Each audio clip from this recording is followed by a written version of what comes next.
Hi everyone, and welcome to week 5 of Small Business Management. It's great to have you back, and you are officially halfway there. Awesome job. Let's jump right into this week and find out what we are going to be doing.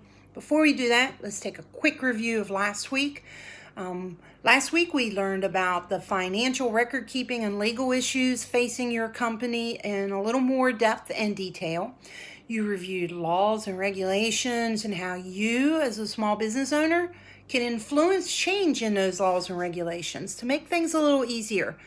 A lot of great ideas. I was very impressed with your discussions, and I look forward to reading your and grading your milestone 4, and at which you did a financial plan. So I bet that will be great. But this week, we're going to jump into something a little more creative, and we're going to look at the marketing aspects of for a small business. Your goals for this week, this is what you want to be able to do by the end of the week. You want to be able to explain the importance of marketing to a small business. You want to be able to describe the process of developing a small business marketing strategy, using some market research and how to put that strategy into practice. You want to be able to explore the different forms that a product can take, as well as the 5 levels of product satisfaction. Explain important concerns in selecting a supplier.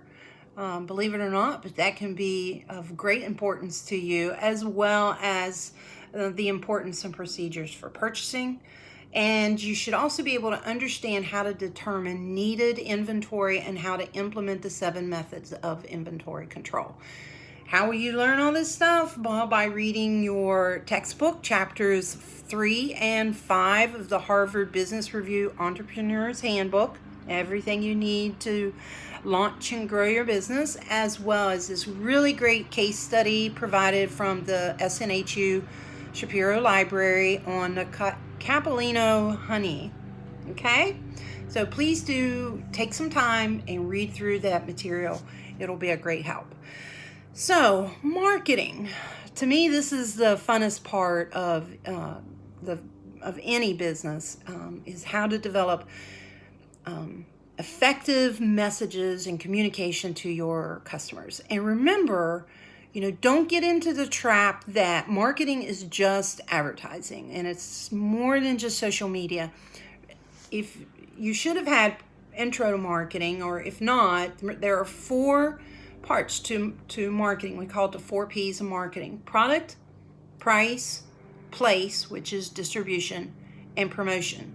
To be really effective, you need all of these to deliver a consistent message. Yes, even your product is delivering a message. Your price should be consistent with that message so you don't confuse consumers. How you distribute that product or service should be consistent. And then the promotions part of it is the communications that you're telling everybody about this product and service. So ultimately what you're trying to do is create a competitive advantage. And what that is what sets you apart from all those other competitors? What makes you special and unique? Your company, your product, your service. What is it that is going to persuade customers to come to you over anybody else? And again, you're going to use the marketing mix. For a quick example, let's look at BMW and Volkswagen. All right, so you've got a BMW that is this really high quality type of vehicle, and Volkswagen is, it's quality, but it's not at this high standard as maybe the BMW. So with that BMW, you've got this product that's of high quality, and it's got unique aspects about it. It's got this brand image to it, that's influential and everything. And so that price matches what the product is saying. It's a higher price. People who purchase something of higher quality, they're going to expect a higher price. If you found a brand new BMW sitting on a dealership floor and it's only $20,000, some red flags are going to go up, right? Because it's an inconsistent message. And then how it's distributed even delivers a message. You can't find BMW dealerships everywhere. You kind of have to go search it out. That's kind of part of the whole experience of being with BMW. And Volkswagen, just a little bit different. It's a lower price. You expect a little bit lower price. You can find Volkswagens in lots of dealerships. And then the promotions, the communication, the marketing communication delivers that similar consistent message. So all across the marketing mix, you should be delivering a consistent message. So enough of my soapbox. Let's take a look at your discussion post for this week. What you will be doing with this is looking a little bit at ethics in regards to marketing. And unfortunately, marketing businesses have failed a lot in the ethics arena. And so we're going to take a look at that, and we're going to learn from their mistakes so that we don't make those same mistakes.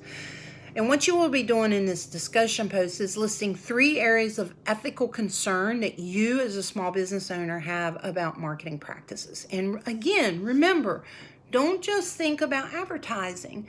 Think about the entire marketing mix: product, price, place, and promotion.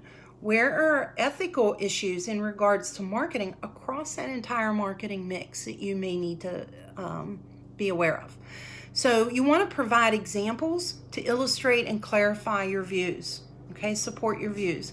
How has the increased use of social media in marketing and gathered information affected ethics and impact on businesses?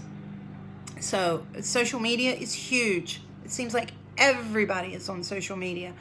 It can be good for you and it can be bad for you. So take a look at that, and we'll have a lively discussion on the discussion board this week. And then for milestone 5, you're going to do a little bit of market research and evaluation. You'll be presenting evidence that a market actually even exists for your business. Your goal will be to convince an investor that a large enough market exists for your product or service and that you can be competitive in the market. If we look back at our discussion that we had a couple weeks ago on the hypothetical business that you could purchase that had the low cash flow and bills that weren't paid, a lot of you mentioned that you needed to look to see if there was even enough of a market there to sustain the business, which was tremendous insight. That was great. And that's what you want to do.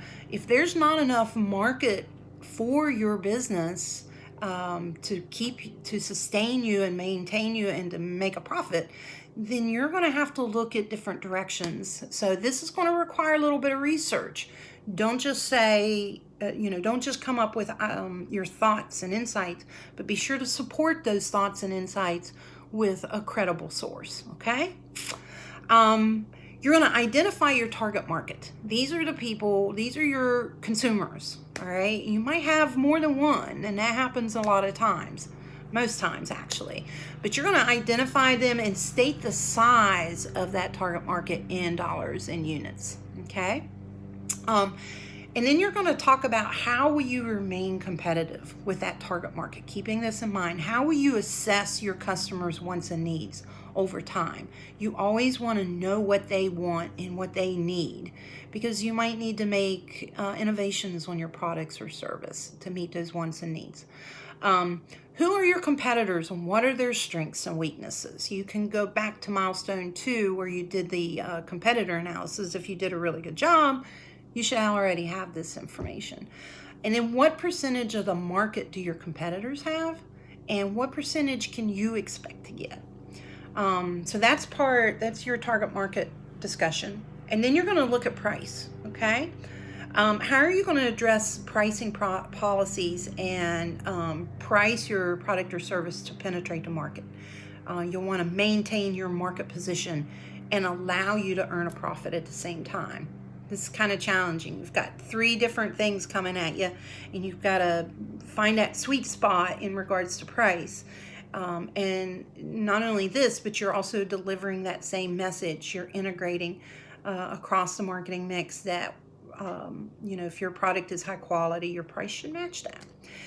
And then you're going to look at the promotion strategy. This could be traditional market or traditional advertising, such as TV and radio. You'll definitely talk about social media because that does play such a huge role.